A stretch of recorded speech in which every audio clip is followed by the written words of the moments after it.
Assalamualaikum warahmatullahi wabarakatuh. Selamat pagi anak-anak kelas 4. Eh di sini saya mau menjelaskan tentang sikap yang tepat ketika menggunakan komputer. Nah, sebelumnya di sini untuk pembelajarannya kita mulai dengan daring ya, karena ada surat dari Kemenak yang menyuruh kita untuk melaksanakan pembelajaran secara daring. Nah, oke. Eh Ya, karena Indonesia sedang tidak baik keadaannya. Ya, kita berdoa semoga nanti bisa terselesaikan dengan damai. Di Sidoarjo ini ya mungkin ada banyak insiden-insiden yang mengerikan. Semoga kita selalu dapat perlindungan sehingga kita tidak terjerat ke hal-hal negatif atau terprovokasi. Ya, semoga kita selalu dilindungi dalam kedamaian. Nah, kita akan belajar tentang sikap yang tepat ketika menggunakan komputer. Sebetulnya ini nanti saya terangkan bab 2, yaitu menggunakan perangkat TIK, pengelolaan file, program pengolah kata, presentasi. Itu nanti pas kita masuk aja ya, pas kita bisa praktek. Nah, untuk saat ini karena kita belum bisa praktek, kita masih daring, saya akan menjelaskan tentang sikap yang tepat kita menggunakan komputer, yaitu aturan penggunaan komputer. Nah, ya, ini materinya kurang lebih mirip dengan kelas 3 atau video saya yang sebelumnya. Cuma untuk yang kelas 4 ini akan saya jabarkan lebih detail lagi tentang sikap-sikap dalam penggunaan komputer. Yang pertama tentu saja, saat kita memakai komputer atau laptop, kita tidak membawa air. Yaitu ada peraturan yang pertama yang paling saya jelas tulis di lab komputer adalah tidak membawa air. Kenapa? Karena kalau airnya tumpah di laptop atau kena komputer atau kena barang elektronik, nanti barangnya langsung rusak ya. Meskipun loh Pak, kan cuma air doang, cuma satu gelas doang loh. Satu gelas itu kalau kena laptop itu fatal sekali anak-anak ya. Karena apa? Ya, saya udah pernah nyoba itu. Saya bikin teh ya, saya taruh di sebelahnya laptop, kesenggol dikit, tung, kesenggol, terus akhirnya kena laptop. Akhirnya laptop saya nggak bisa nyala anak-anak ya. Saya nyalakan, cuma item doang, nggak bisa nyala sama sekali ya, karena habis kejatuhan air. Nah, makanya itu kalau anak-anak lagi deket laptop atau deket komputer, kalau bisa kalian tidak membawa air gitu ya. Setelah itu saya jabarkan di sini ya. Saya lebarkan dulu slide-nya. Ini kurang lebih mirip sama yang kelas 3. Cuma akan saya jabarkan lebih detail lagi. Oke, saya besarkan dikit lagi. Aturan penggunaan komputer untuk kelas 4. Oke. Poin-poinnya sama saja. Yang pertama, bersikap sabar. Nah, kalian tahu nggak anak-anak, orang yang lebih kuat daripada orang yang kasar, orang yang demo-demo nggak jelas itu, kalian tahu orang yang lebih kuat itu orang yang seperti apa? Orang yang sabar. Kenapa? Karena orang sabar itu kuat menahan amarah, mentalnya kuat ya. Kuat itu nggak melulu soal fisik. Oh, fisik saya bisa push up Pak, saya bisa lompat tali Pak, saya bisa main sepak bola Pak. Itu saya kan kuat Pak ya. Kuat tidak hanya soal fisik saja anak-anak ya, tapi juga kuat mental, hatinya kuat anak-anak ya. Kalian kalau misalnya kadang-kadang coba main HP, terus main laptop, main game misalnya lah, main permainan video game, terus kalian kalah, akhirnya kan frustasi, terus akhirnya HP-nya dibuanting ya, dipukul-pukul laptopnya. Nah, itu berarti kamu belum bersikap sabar ya. Karena apa? Orang yang kuat itu, saya bilangi, orang yang kuat itu orang yang bisa bersikap sabar. Karena kalau kita komputeran ya, itu pasti terkadang itu kita menemui masalah, entah itu karena sinyalnya lemot, entah itu karena aplikasinya error, itu pasti ada aja ya kan. Yang bikin kesel kan kayak komputer kan bukan manusia, kita kan nggak bisa ngomong langsung ke komputer, woi komputer cepetan dong gitu kan, nggak bisa kan, aneh kan ya. Kecuali kalau kalau manusia kan bisa kan, kita kalau sama sesama manusia kan bisa mengkomunikasikan pikiran kita. Kamu harusnya seperti ini, kamu harusnya seperti ini gitu kan ya. Tapi kalau komputer kan nggak bisa, kamu harusnya seperti ini, komputernya diem aja, komputernya kan nggak punya otak ya komputernya ya. Jadi akhirnya diutuk-utuk komputernya, terus jengkel akhirnya, wah ini ditutuk-tutuk. Nah itu bahaya sekali ya, malah kenapa, apa yang terjadi, malah komputernya rusak ya, karena komputer itu sistem hardwarenya itu kalau ditutuk-tutuk ya, kalau misalnya sirkuitnya lepas satu aja ya, ya udah nggak bener itu komputer, bisa nge-lag ya, bisa ngehang, bisa nge-freeze, bisa kalau dinyalakan nggak muncul apa-apa. Nah itu bahaya ya.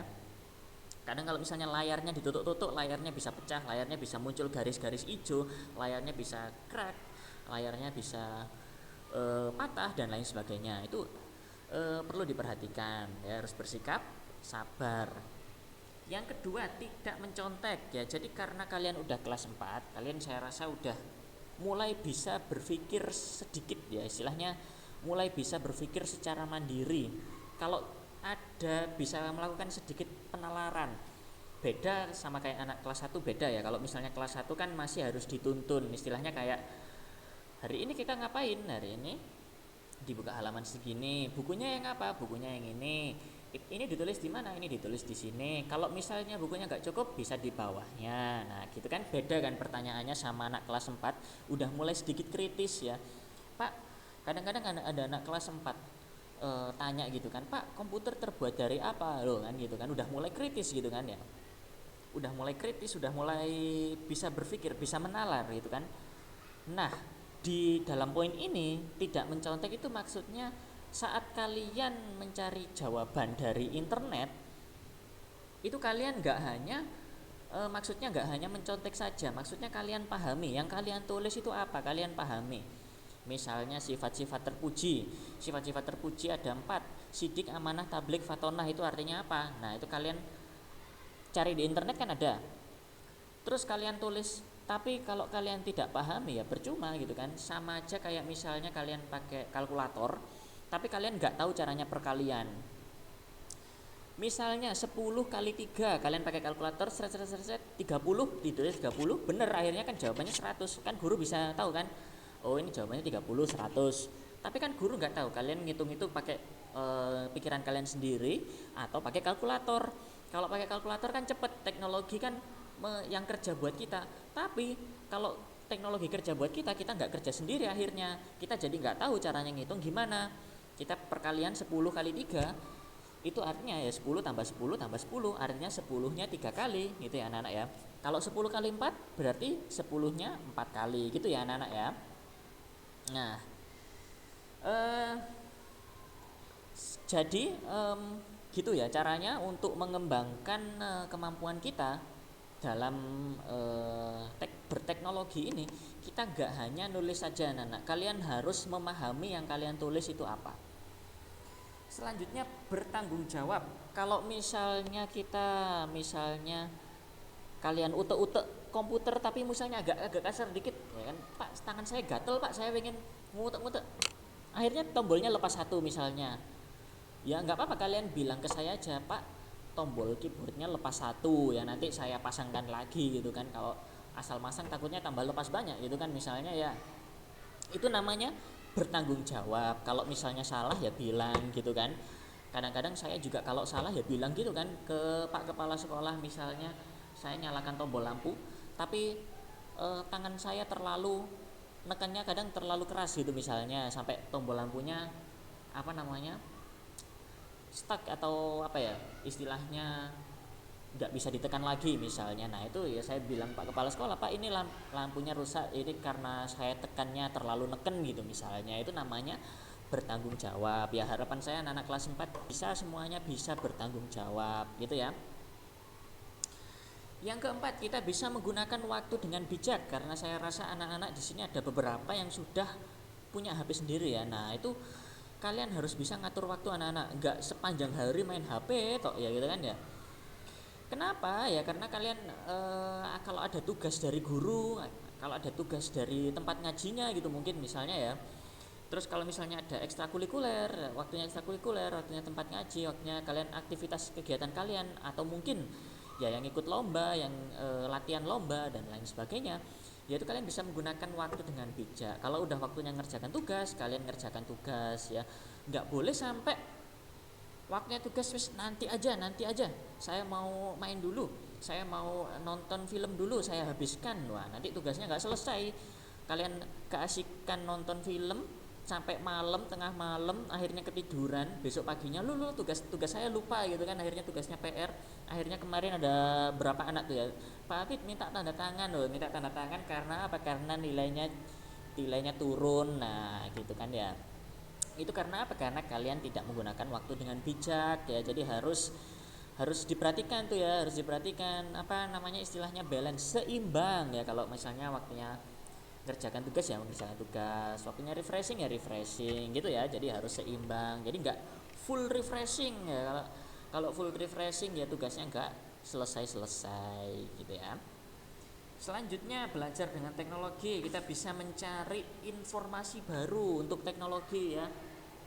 Tapi teknologi ini anak-anak ya, kalian harus bisa ngefilter mana informasi yang baik, mana yang buruk buat kita. Kalau ada informasi buruk kita terima mentah-mentah gitu aja, ya kita akan frustasi sendiri ya. Kita harus menerima informasi yang baik-baik saja, yang bermanfaat buat kehidupan kita. Oke. Ya di luar sudah agak ramai, sepertinya itu ada anak-anak sedang istirahat ya.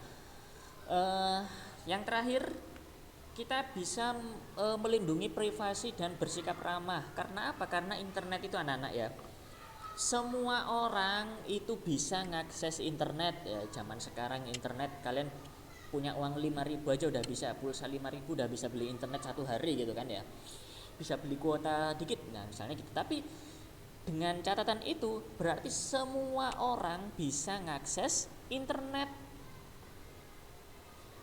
sehingga kita perlu yang namanya privasi ya. Kita gak boleh nyebarkan informasi pribadi kita secara sembarangan di internet. Contoh informasi pribadi itu apa Pak? Alamat, nomor HP ya. Terus ya yang paling penting itu pokoknya ya, alamat, nomor HP ini ya. Kalian gak boleh asal sembarangan menyebarkan informasi penting tersebut. Kenapa? Ya kalau kalian tahu ya, di berita itu kan ada alamat rumah yang tersebar, akhirnya apa? Rumahnya diambili orang-orang gitu kan ya, barang-barangnya diambili orang-orang. Kenapa? Ya karena orang-orang tahu itu rumahnya si dia gitu, rumahnya orang jahat gitu misalnya ya, orang yang menghina rakyat gitu misalnya. Akhirnya rumahnya diambili sama rakyat sendiri gitu kan ya. Karena apa? Karena privasinya tersebar.